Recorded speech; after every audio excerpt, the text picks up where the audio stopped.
Great. Well, the next one is a lady who works with enterprise clients in some of the most competitive niches, covering sports betting, insurance, legal, and travel. She specializes in technical and architectural SEO, but also works with other channels as well. Welcome to the Director of Move It Marketing, Dawn Anderson. Hello, Dawn. Can you hear us okay? Hi, everybody. Can you hear me? Yes, absolutely. We can hear you fine. Yeah. So great to have you here, Dawn. So Dawn's going to be talking about stop eating your words, using internet signals to emphasize primary targets in a sea of content. So it sounds like an intriguing presentation there, Dawn. So over to you. Take it away. So it's actually internal signals, not internet signals, David. So it's using internal signals. You said using internet signals. It's quite all right. I'm sure it's been a long day. I like you're being well, you hear things very clearly, and that's your job. It makes a difference. So it does indeed. Do you want me to share my deck? Yeah. Yes, please. Yeah. Okay. So it's on SlideShare anyway, but I'm just going to share the screen now. Okay, hold on. So my talk really looks at the fact that there's absolutely huge amounts of content out there. A few years ago, we kind of changed direction, particularly in SEO, when the last major penguin came in, just before this one is hopefully going to come in and sort it all out. We all suddenly decided to make lots and lots of content. And from time to time, we find that we ultimately cannibalize our own efforts because we kind of create too much content and everybody else is also creating loads of content out there. So really, this is just looking at strategies and ways in which you can fix that and make sure that Googlebot and Google as a search engine really understands the pages that you want to rank for which key terms and topics. So hopefully it will make sense. I'm going to move on now. So first and foremost, I mean, there was for quite a lot of years a rumor. We know that in SEO there's always myths and rumors because obviously Google doesn't tell us everything. So we sometimes we don't make things up, but we have to fill in some of the gaps ourselves. And obviously there's varying opinions. But there was always this, the duplicate content penalty. To be clear, there is no such thing. There never has been. It's not a penalty as such. Part of the reason why is exact duplicates as such are filtered out in the search engine system to arrive at what they call a single URL fingerprint or a single content fingerprint. This is often talked about quite a lot in Google Webmaster Hangouts. You know, John Mueller's always telling us, no, we always just filter duplicates out. And we can see here, even in some of the patent images from some of the Google patents, as a kind of a drawing of what a search engine system may look like. This is from their patents. And we have this thing here called the dupe server.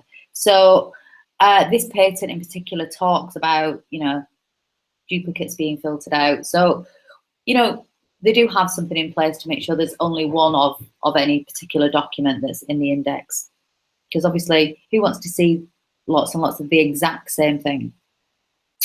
But part of the problem here is, even though it's not an official penalty, what can happen is, if you have numerous versions of the same content floating around, so for instance, you have a HTTPS and a non-HTTPS, or a www and a non-www version of your site, maybe a migration to HTTPS has gone wrong, or a migration to another domain has gone wrong. It's a kind of exact same content that sort of floats around. You end up with this like imposter version. So it's kind of not the one that you prefer to rank, but it's the one that Google has selected to rank for various reasons. Possibly the signals that are from within your own site that are actually indicating that actually you wanted to rank that when really you actually want to rank another one. So this can be quite problematic. We've also got the issue of not duplicate content, but too similar content. So same sort of thing. We have two pages which are pretty much, they're not quite the same, but they're almost the same. They're not what you would call substantively different. The meaning between them is no different, even though there may be some content differences. They don't actually have much in the way of different meaning from what's within them. So again, same thing. Google can sometimes pick up on the wrong one and think one day, oh, we'll rank this one. The next time it crawls, we'll rank this one. So you get this almost like a kind of a cannibalization. So effectively, you are eating your own results, yourself, with your own content. You're kind of making Google Play spot the difference. Very, very small differences with no substantive meaning between the two. But it's kind of no surprise, really, because we're all publishers. People are just piling loads and loads of WordPress posts out into the internet, loads and loads of content, no real thought for how to, make sure that it's well placed within a site, within a section, and not lots and lots of signals are there as to what you actually mean with this piece of content. Make more content really can have a downside. For instance, 63 million WordPress posts were created in August 2016 alone, and the internet increased. It's not on here, but the number of websites online increased by a third between, I think it was 2013 and 2014. 2013 to 2014 it increased by a half, and then 2014 to 2015 another third again. It's absolutely huge amount of content just piling into the internet.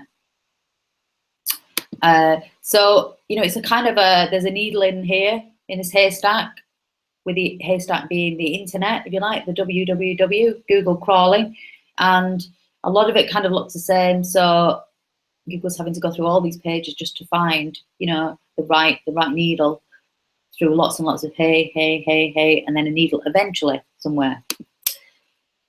So as I say, you get confused as to which page it should rank from your site, key terms from two similars, and imposter imposter syndrome, I nearly said then. Freudian slip.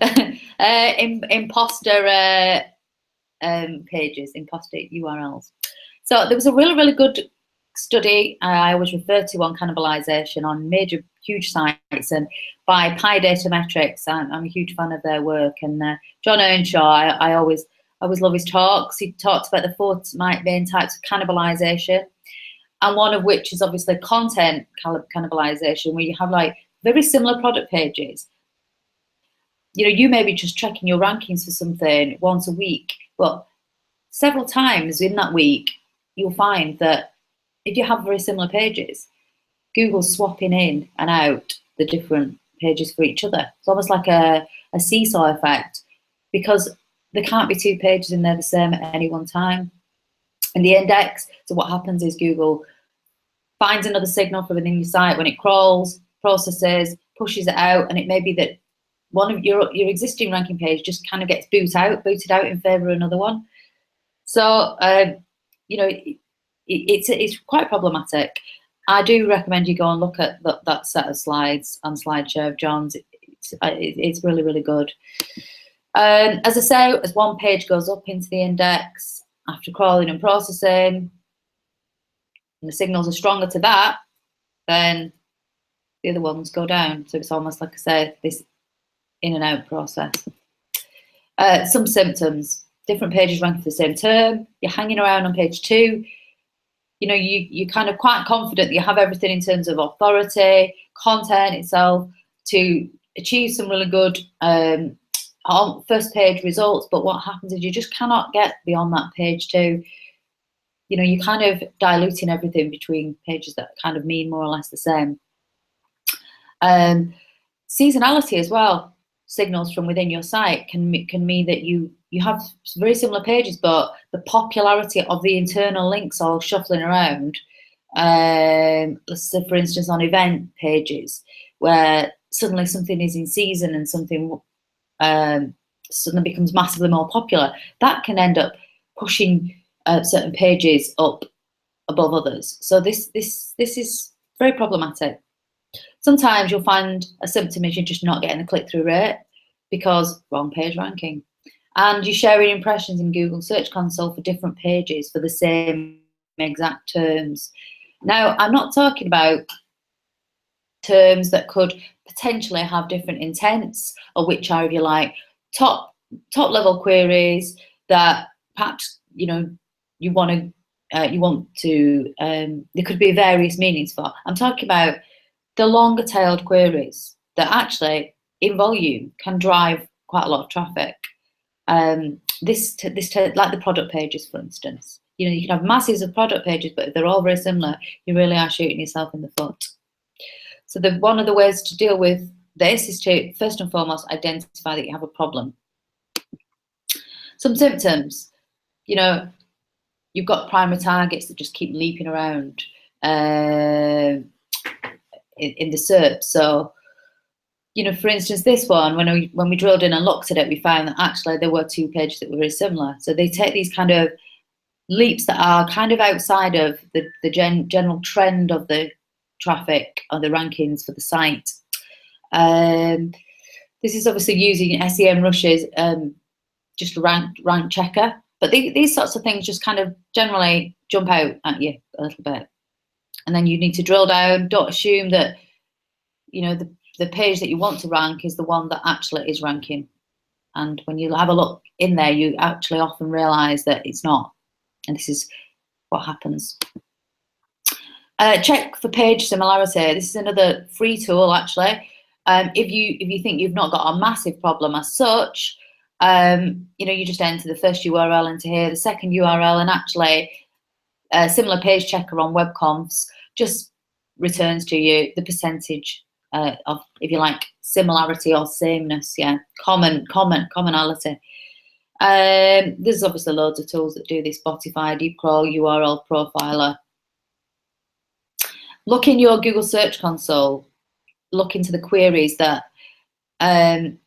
you know, maybe you think that they're getting quite a lot of impressions, but when you drill down, you actually realize that they're combined impressions for maybe lots and lots of URLs, and you're kind of sharing the attention from SERPs and from visitors and from Googlebot between all of these different URLs. You know, this is another good tool in which you can identify whether you've got a problem. SITELINER's duplicate and common content checker. You literally domain into there, it runs through it, actually looks at the commonality, so the boilerplate areas, etc. Counts the words on there. Often you'll find that the boilerplate areas of a site add up to a heck of a lot more words than you realised.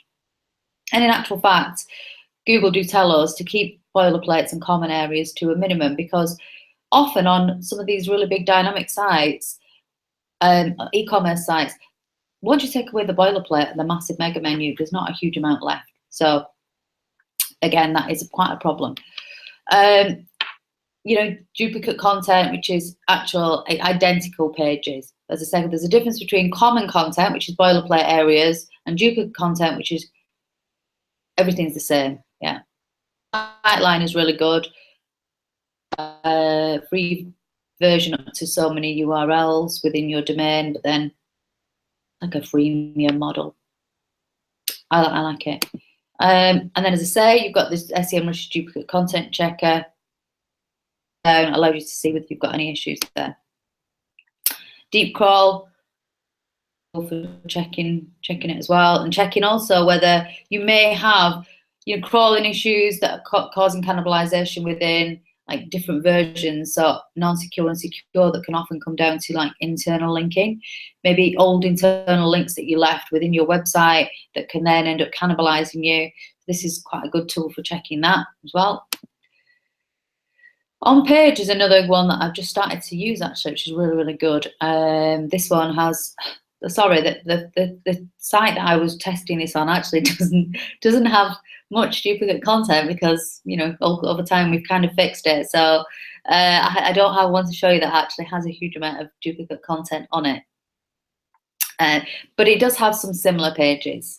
And you know, what you'll see when you dig into onpage.org is that it looks at things like what we mentioned, the content fingerprint, to see whether it's exactly the same. Sometimes that's also known as the content checksum. That's kind of the binary data equivalent that Googlebot takes back to Google for processing before it gets checked to say, well, is this the same as the last copy of that we got in a crawl? Kind of an aside there. But this is really good. Onpage.org, I think, is one of the really good ones for duplicate content checking and similar content checking, similarity. So another way you can see whether you've got any issues, obviously check the versions of site search in Google Search Console on HTTP, HTTPS, non-www and www. You know, look into Google Search Console, verify all versions of your website in there, add them as properties, check that there should only really be one that has any level of indexation whatsoever. The others should always be pretty much empty unless you just partway through a migration. And then what you'll see is one of the buckets of indexations, if you like, will be going down and the other one will be going up. If you're on a healthy site that it's not just migrated or just switched to HTTPS, you should have 0 indexation in 3 of the versions of the sites and 1 full one. As I say, this is just another good way of checking whether you've got the potential for cannibalization. So some of the causes of cannibalization, as we said, too similar or the wrong version. Skewed votes of awesomeness from within your own website. I'm going to come to that in a second, but it's really about the internal linking structure. Yeah, a lot of people end up with their blog being at the top of the most internally linked URLs within their website for a few reasons. Firstly, they end up redirecting everything to the blog after they get rid of posts. So they say, oh, where are we going to redirect this to? They're really scared of losing any link equity, so they just redirect it to the top of the blog. That's not a good thing to do, because first and foremost, if the content is not relevant to what the original content was, Google will treat that as a soft 404 rather than a 301 redirect, and you'll lose any, if you like, point of phrase, link equity whatsoever. But also what tends to happen as well is all these redirections to the block of the blog, the top of the blog, actually means that your blog homepage often tends to start out being more important, if you like, than your commercial pages and your homepage of your website. So it just all gets really, really skewed, and you end up with your blog actually then starting to outrank your homepage and all your commercial pages, and it just gets quite messy. Anchor text inconsistency, people just, you know, I'm not saying be formulaic and prescriptive with the anchor text within your website, but, you know, just have a think about it. You know, you'll find that in actual fact, you really don't want your blog, for instance, outranking your commercial pages because you were linking with exact match anchors to the wrong pages. So you kind of do want to at least have some sort of order to the way that you're doing anchor text, making sure that it actually adds good context. And as I say, well, it's not formulaic and prescriptive, because obviously that's patterns and, you know, anything that just looks forced, Google doesn't like, because that's not human behavior. But, you know, you get this thing called an internal anchor cloud, and if it all points to the wrong URLs within your website, then, you know, you just end up with things beating the wrong things. Lack of logic within a site structure. You know, you can pass a lot of signals as to what actually belongs where by the structure of your website. And as I say, there is an awful lot of really messy websites out there. You know, things like environmental context, site sections that actually give clues. So for instance, you would imagine that in the commercial parts of the website, it's going to be terms that are generic that will support your content. There will be things like buy or shop or purchase or sale, whereas in your inspirational, you know, blog or an ideas section, you will have words like inspiration, ideas, styles, etc. So sometimes that's what I call environmental context that helps for Googlebot and Google as a search engine understand where things sit in a website and what should actually rank for what. Same thing, placement in site structure. Again, everything really matters. Yeah, okay. So also you can end up with issues with people optimizing several pages for the same terms, even unwittingly. They don't realize that they've actually, you know, they're either not thinking about search engine optimization, they're just literally just piling content into there. And they end up, because they haven't optimized anything, ranking for the same things for several pages, or they over-optimize things and end up optimizing everything for the same terms. Again, same thing, you end up with Googlebot not really understanding what's going on. And of course, we have the big hints to Googlebot, which are things like canonicalization and hreflang, and also things like with pagination, rel next, rel previous, gives some sorts of clues as well. There's absolutely loads of clues out there. But ultimately, it comes down to several things like the importance of the pages in terms of Google's understanding of what sits where, what should rank above what. As I say, this is the one of the points I just mentioned, skewed importance via internal linking. So this is Google's webmaster support on internal links. You should review it. Don't expect everything to absolutely stack up perfectly in here. It doesn't. But you know, it's just a general. For me, a lot of Google Search Console stuff is what I call just having a quick checkup at the GP. So for instance, things like crawl stats, very top level, content keywords, very top level. Everything is very top level, generally speaking, apart from search analytics, which is quite good, actually. But that's kind of an aside. But this is just all very top level. This is like, we're sending you to the GP to have a checkup. If you spot something that is abnormal, then we send you off and you start to do things like drill down, thorough investigation, or things like look at server logs, look at, you know, redirection chains, etc. So you're off to see a specialist at that point. So as I said, this one's always worth having a look at to be on the safe side. Make sure your blog's not at the top here. And make sure that your commercial pages are actually on page 1 of this list of internal links. Otherwise, you pretty much have got some problems. You know, same thing, you know, quick glance at this. This is a site that took quite a lot of sorting out, actually. It had a huge amount of parameters, dynamically built parameters via developers. And Googlebot was ending up, it was really badly coded. And what happened is there was lots of loops on there. And Googlebot was picking up on all the wrong parameters. It just ended up in a mess. It was like a huge ball of wool that had come apart. And just, you know, if you imagine that in the middle of this maze is this little single important URL that Googlebot's trying to find as the most important to rank for a term, but lots and lots of other circuitous routes it goes around to actually get to it. That's kind of what crawling is like when you've got messy parameters. So again, same thing. Take a quick look in URL parameters and then have a look at server logs and look at things like patterns, peculiar patterns for strange URLs that you think, oh, that doesn't look normal. That's when you start to see that there's some issues. As I said, inconsistent anchor text internal linking. This is what I mean about an internal anchor text cloud. Whilst you should make sure that it's very clear what should rank where and what should place where from within your site, you should never scream out spam.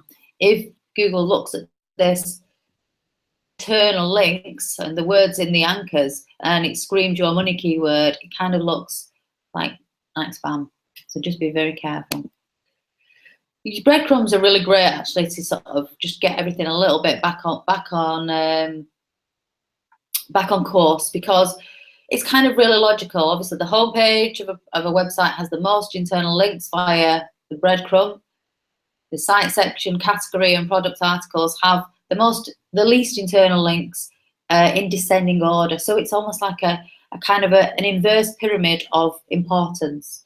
So breadcrumbs are really great, and they help Googlebot to kind of just get a little bit more context as to the importance of URLs within the structure and the relevance from things like the section in the breadcrumb as well, the site section. So whether it's a commercial section, whether it's your guides and support, whether it's your style and inspiration section or whatever, yeah. Breadcrumbs are really to be recommended. I'm not going to really run through all of this, but this is always worth knowing. Canonicalization, if you're not massively au fait with it, can be quite complicated. And over the years, I've tried various things and had to sort of backtrack a little bit and go off and find out a bit more about canonicalization. There's a fair few, if you like, rules around it. You know, it's really not to be used for pages that are too different. You're kind of saying to Googlebot, look, these two should be merged to be a single URL fingerprint, yeah, or a single content fingerprint, yeah. So that's kind of the objective of canonicalization. You're saying wrap everything together. It's kind of one step less than a 301 redirect, I would say. And there's actually quite a lot of stuff I'm reading at the moment in some of the old patents around the dealing with duplicate content that talks about canonicalization, redirection, and the content fingerprints as well. So hopefully I'll have more of that to share at some point or another. If you get canonicals wrong, you will find that they will probably get ignored by Googlebot because it thinks you've made a mistake, i.e. they're too different, or you're trying to canonicalize and no index at the same time. That cannot work as such because you're saying these two are the same, but you're saying put one in the index, don't put one in the index. I kind of had to ask that question myself before I got my head around it, because it kind of seemed like quite a good idea at the time to try and de-index a lot of, you know, really low quality thin stuff. But then it kind of made sense that ultimately they're not the same. You're kind of saying these two are copies, but they're not, because if they have different robots directives, then they're not the same. So no index and canonicalization generally can't go together. As I said, Google's looking for a single version of a URL to fold all the signals into. So I'm not going to go through all that, but it's there if people want to look at the deck a bit later on. Here's another one. I see this on quite a lot of really, really powerful websites now. They have a clear winner for if you like, a big money term. They have other pages that are potential candidates for that term as well, but they seem to unintentionally completely not optimize it for that at all.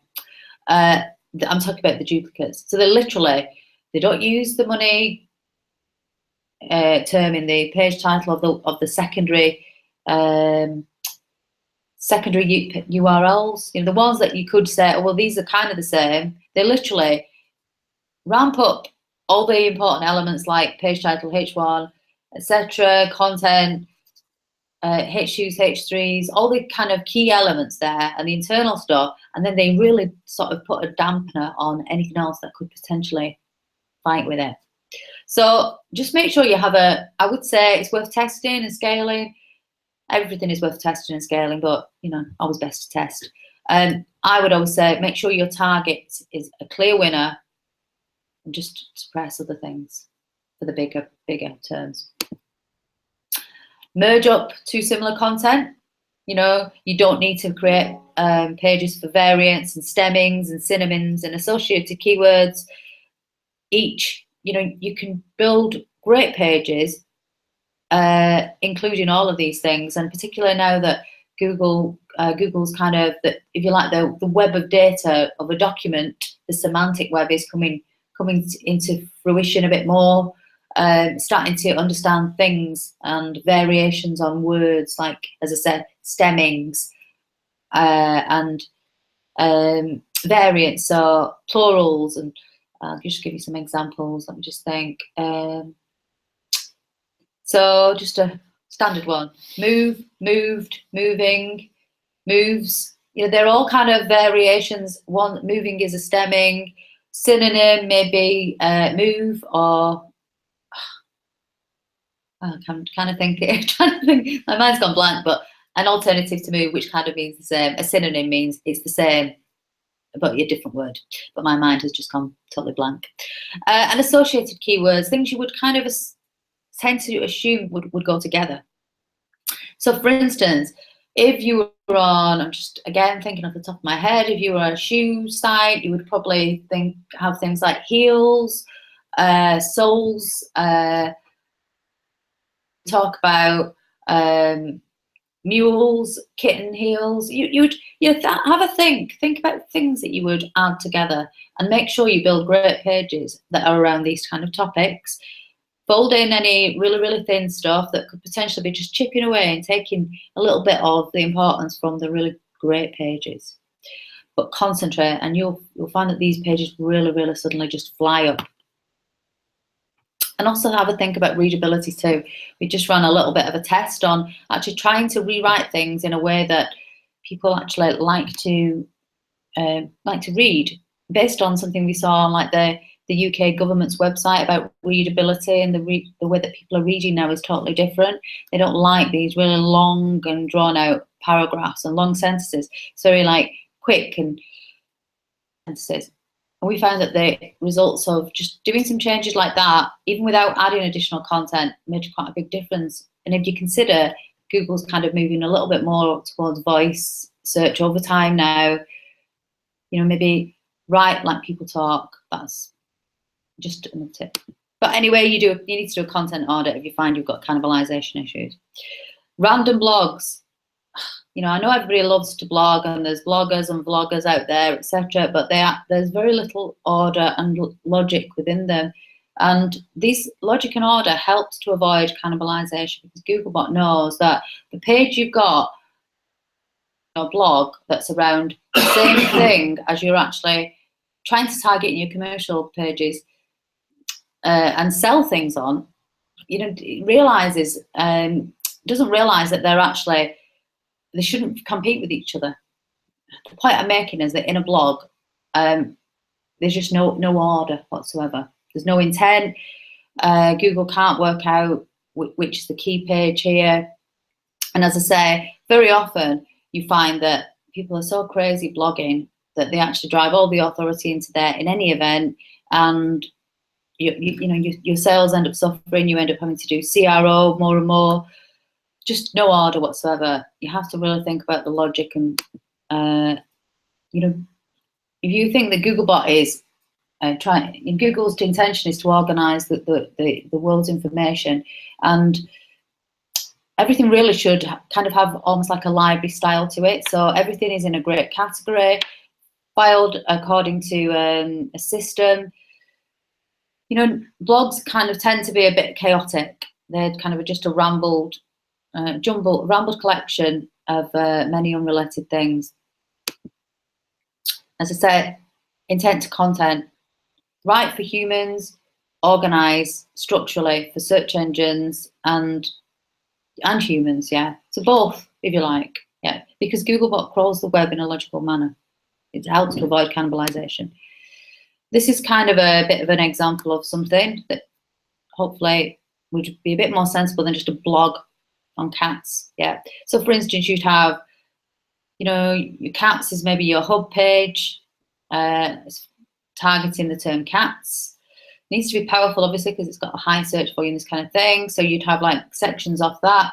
Pet care, then you'd have like a breeders directory, then you'd have like a forum, then you'd have like a gallery of cats. You know, you'd do cross-modular linking, related galleries of tabby cats to breeders of tabby cats, or, you know, a related gallery of Persians to breeders of Persians. Pet care for Persians would connect to the gallery for Persians. A forum of Persian lovers, just Persian cat lovers, not Persian lovers, Persian cat lovers. Oh, God. And as I say, I call these wall ties of semantically related relevance. But the cat page is obviously the one that you do, you know, it's the powerful page, the one that, if you like, the linkerati will link to because it's so amazing. Yeah, but obviously all the power then will go amongst all of your other pages. Just really clear intent, and Googlebot understands it because there's sense to it rather than just be a random rambled bundle of rubbish in a blog. And this same sort of thing as well. This was a shoe one that I just wanted to illustrate. There's a really good framework called the Help Hub Hero framework that Google have got a really good section on it actually in their Think with Google research YouTube strategies, and it's all around organizing your content so actually it's easy for people to find, it's logical, etc. Help obviously answers questions, it's your hygiene section, it's your technical forum, etc. Your hub is where the community is, all the ramblings, the opinions, etc. And the hero may be your big campaigns and your sales section. So again, same thing, logical. I put together this as well, just as a kind of a finishing point, 20 odd ways to avoid site cannibalization. Just lots of things to check, things like avoiding filler or placeholder content just for the sake of having it on your site, which kind of tends to mean that you end up with too similar content. Spinning content around different sections of your site because you haven't got unique and decent stuff. Making sure that you use breadcrumbs, keeping boilerplates to a minimum, checking all those versions of the WW non, etc. Using the heading tags and H1, 2, and 3 differentiation and the page title differentiation. So lots and lots of things, hopefully, so that people can take that away and potentially use it within their own projects. The key is obviously, of course, is to make sure that Google understands the importance of certain URLs for certain things, and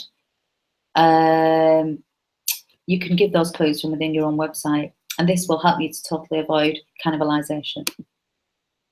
And that's it. That's my talk, and hopefully it's useful.